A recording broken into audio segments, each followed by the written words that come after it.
Hi hello ನಮಸ್ತೆ welcome back to Mamma's ಎವ್ರಿಚಿ channel.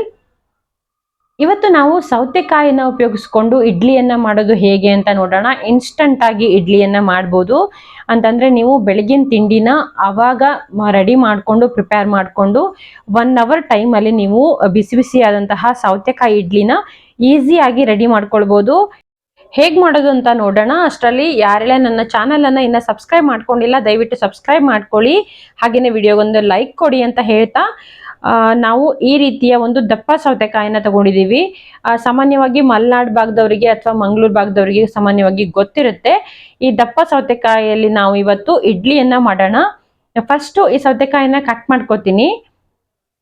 Cut ಮಾಡ್ಕೊಂಡು ಮೇಲ್ಗಡೆ ಸಿಪ್ಪೆನ ಹಾಗೇನೆ ಒಳಗಡೆ ತಿರುಳನ್ನ ತೆಕ್ಕೊಳ್ಬೇಕು.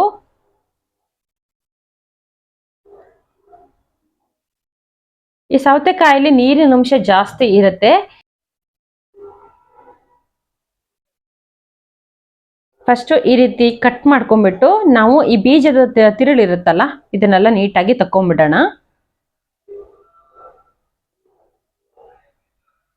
ಸಾಮಾನ್ಯವಾಗಿ ತಿರುಳು ಭಾಗದಲ್ಲಿ ಕಹಿ ಇರೋದಿಲ್ಲ, ಆದ್ರೂ ಒಂದ್ಸಲ ಬೇಕಾದ್ರೆ ಚೆಕ್ ಮಾಡ್ಕೊಳ್ಳಿ.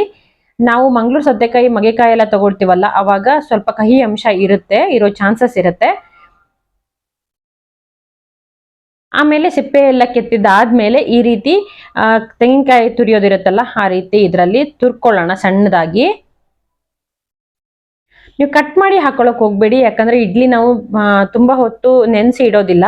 ಹಾಗಾಗಿ ಕಟ್ ಮಾಡಿ ಹಾಕೊಂಡ್ರೆ ತುಂಬಾ ಟೈಮ್ ಹಿಡಿಯುತ್ತೆ ಅದು ಮಾಡ್ಕೊಳಕ್ಕೆ, ನೀರ್ ಹೊಡಿಯೋದಿಲ್ಲ. ನೋಡಿ ಇವಾಗ ತುರ್ಕೊಂಡಿರೋದ್ರಿಂದ ಎಷ್ಟು ನೀರ್ ಬಿಟ್ಟಿದೆ ಅಂತ. ಈ ನೀರನ್ನ ವೇಸ್ಟ್ ಮಾಡ್ಕೊಳಕ್ ಹೋಗ್ಬೇಡಿ, ಅದನ್ನು ಕೂಡ ಯೂಸ್ ಆಗುತ್ತೆ ನಮ್ಗೆ. ನಾನು ತಗೊಂಡಿರೋ ತಿರುಳು 1 ಕಪ್ ಅಷ್ಟಿದೆ. ಅದರ ನೀರನ್ನು ಕೂಡ ಸೇರಿಸ್ಕೊಳ್ತಾ ಇದ್ದೀನಿ. ಅದಕ್ಕೆ 2 ಕಪ್ ಆಗುವಷ್ಟು ಅಕ್ಕಿ ತರಿನ ಸೇರಿಸ್ಕೊಳ್ತಾ ಇದ್ದೀನಿ. ಅಕ್ಕಿ ರವೆ ಇದು ಸ್ವಲ್ಪ ದಪ್ಪ ರವೆನೆ ತಗೊಂಡಿದ್ದೀನಿ. ಆಮೇಲೆ ಒಂದು ಅರ್ಧ ಕಪ್ಪು ತೆಂಗಿನ ತುರಿನ ಸೇರಿಸ್ಕೊಳ್ತಾ ಇದ್ದೀನಿ. ಹಸಿ ತೆಂಗಿನಕಾಯಿ, ರುಚಿಗೆ ತಕ್ಕಷ್ಟು ಉಪ್ಪು,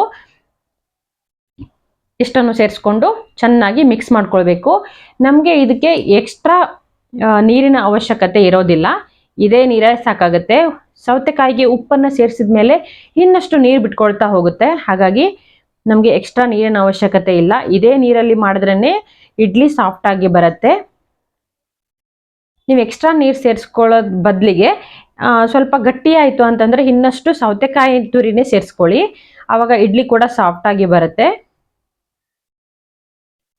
ಈ ರೀತಿ ಒಂದ್ಸಲ ಚೆನ್ನಾಗಿ ಮಿಕ್ಸ್ ಮಾಡಿ ಒಂದು ಅರ್ಧ ಗಂಟೆ ಹಾಗೇನೆ ನೆನೆಯೋದಕ್ಕೆ ಬಿಡಿ. ನೋಡಿ ಇವಾಗ ಎಷ್ಟು ನೀರು ಬಿಟ್ಕೊಂಡಿದೆ ಅಂತ. ನಮಗೆ ಇಡ್ಲಿ ಹಾಕೋದಕ್ಕೆ ಕರೆಕ್ಟ್ ಹದ ಆಗುವಷ್ಟು ಇಡ್ಲಿ ಚೆನ್ನಾಗಿ ಹಿಟ್ಟು ನೀರು ಬಿಟ್ಕೊಂಡಿದೆ.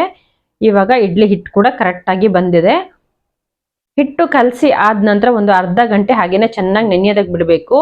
ಇನ್ನು ಟೈಮ್ ಇದೆ ಅಂದ್ರೆ 1 ಅವರ್ ಬಿಟ್ರು ಕೂಡ ತುಂಬಾ ಚೆನ್ನಾಗಿ ಹಿಟ್ಟು ನೆಂದಿರುತ್ತೆ. ಆಮೇಲೆ ಈ ತರ ಒಂದು ಇಡ್ಲಿ ಪ್ಲೇಟ್ಗೆ ಎಣ್ಣೆನ ಸವರ್ಕೊಂಡು ಇಡ್ಲಿನ ಹಾಕೊಳ್ಳೋಣ.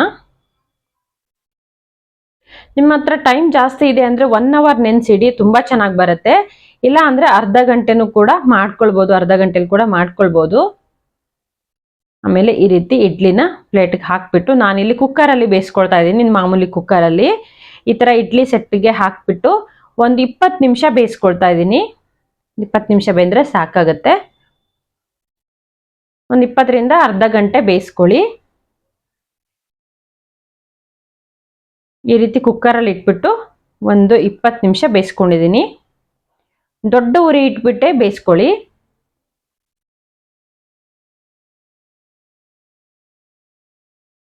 ಈ ಕುಕ್ಕರಲ್ಲಿ ಮಾಡೋದಾದ್ರೆ ನೀವು ವಾಷರ್ ಮತ್ತೆ ವಿಸಿಲು ಎರಡನ್ನೂ ತೆಗೆದು ಬಿಡಬೇಕು. ಈ ರೀತಿ ಒಂದು ಲೋಟನ ಮುಚ್ಚಿ ಬೇಯಿಸ್ಬೇಕು. ನೋಡಿ 20 ನಿಮಿಷ ಆದ ನಂತರ ಪ್ಲೇಟಿಂದ ನೀಟಾಗಿ ಬಿಟ್ಕೊಳ್ಳುತ್ತೆ. ನೋಡಿ ಎಷ್ಟು ನೀಟಾಗಿ ಬಂದಿದೆ ಅಂತ. ಎಷ್ಟು ಬೇಗ ಮಾಡ್ಕೊಳ್ಬಹುದು ಅಂತಂದ್ರೆ ನೀವು 1 ಅಥವಾ 1.5 ಗಂಟೆನಲ್ಲಿ ಬೆಳಗಿನ ತಿಂಡಿ ರೆಡಿ ಆಗಿಬಿಡುತ್ತೆ. ಸೌತೆಕಾಯಿ ಇಡ್ಲಿ ತುಂಬಾ ರುಚಿಯಾಗಿ ಕೂಡ ಬರುತ್ತೆ. ಇದ್ರ ಜೊತೆಗೆ ನೀವು ತೆಂಗಿನಕಾಯಿ ಚಟ್ನಿ ಅಥವಾ ಶೇಂಗಾ ಚಟ್ನಿ ಯಾವ್ದಾದ್ರು ಕೂಡ ಮಾಡ್ಕೊಳ್ಬಹುದು. ಸಿಂಪಲ್ ಆಗಿ ಯಾವ್ದಾದ್ರು ಬೇಳೆ ಸಾರು ಈ ತರ ಮಾಡ್ಕೊಂಡ್ರು ಕೂಡ ತುಂಬಾನೇ ಚೆನ್ನಾಗಿರುತ್ತೆ, ಒಳ್ಳೆ ಕಾಂಬಿನೇಷನ್ ಆಗುತ್ತೆ ಕೂಡ. ನೋಡಿದ್ರಲ್ಲ ಎಷ್ಟು ಈಸಿಯಾಗಿ ಸೌತೆಕಾಯಿಂದ ಇಡ್ಲಿಯನ್ನ ಮಾಡ್ಕೊಳ್ಬಹುದು ಅಂತ. ನಾವು ರಾತ್ರಿ ಇಡೀ ನೆನೆಸಿಡೋ ಅಗತ್ಯ ಕೂಡ ಇಲ್ಲ. ಹಾಗೇನೆ ಇದಕ್ಕೆ ಪ್ರಿಪ್ರೇಷನ್ ಅಂತ ಹಿಂದಿನ ದಿವಸನೇ ತಯಾರಿ ಮಾಡ್ಕೊಳ್ಬೇಕು ಅಂತ ಇಲ್ಲ. ಬೆಳಗಿನ ತಿಂಡಿ ಈಸಿಯಾಗಿ ಆಗೋಗುತ್ತೆ. ತುಂಬಾ ಈಸಿಯಾಗಿ ಮಾಡ್ಕೊಳ್ಳೋದ್ರ ಜೊತೆಗೆ ಅಷ್ಟೇನೆ ರುಚಿ ಕೂಡ ಇರುತ್ತೆ. ನೀವು ಒಂದ್ಸಲ ಈ ತರ ಸೌತೆಕಾಯಿ ಸಿಕ್ಕಿದ್ರೆ ನೀವು ಒಂದ್ಸಲ ಖಂಡಿತ ಟ್ರೈ ಮಾಡಿ, ತುಂಬಾನೇ ರುಚಿಯಾಗಿರುತ್ತೆ. ಹಾಗಿದ್ರೆ ಇವತ್ತಿನ ವಿಡಿಯೋ ನಿಮ್ಗೆಲ್ಲರಿಗೂ ಇಷ್ಟ ಆಯ್ತು ಅನ್ಕೋತೀನಿ. ಇಷ್ಟ ಆಗಿದ್ರೆ ಒಂದು ಲೈಕ್ ಕೊಡಿ, ಫ್ರೆಂಡ್ಸು ಫ್ಯಾಮಿಲಿಯೊಂದಿಗೆ ಶೇರ್ ಮಾಡಿ. ನನ್ನ ಚಾನೆಲ್ ಅನ್ನ ಯಾರೆಲ್ಲ ಇನ್ನ ಸಬ್ಸ್ಕ್ರೈಬ್ ಮಾಡ್ಕೊಂಡಿಲ್ಲ ದಯವಿಟ್ಟು ಸಬ್ಸ್ಕ್ರೈಬ್ ಮಾಡ್ಕೊಳ್ಳಿ. ಒಂದೊಳ್ಳೆ ರೆಸಿಪಿಯೊಂದಿಗೆ ಮತ್ತೆ ಬರ್ತೀನಿ. Thank you for watching. Have a nice day.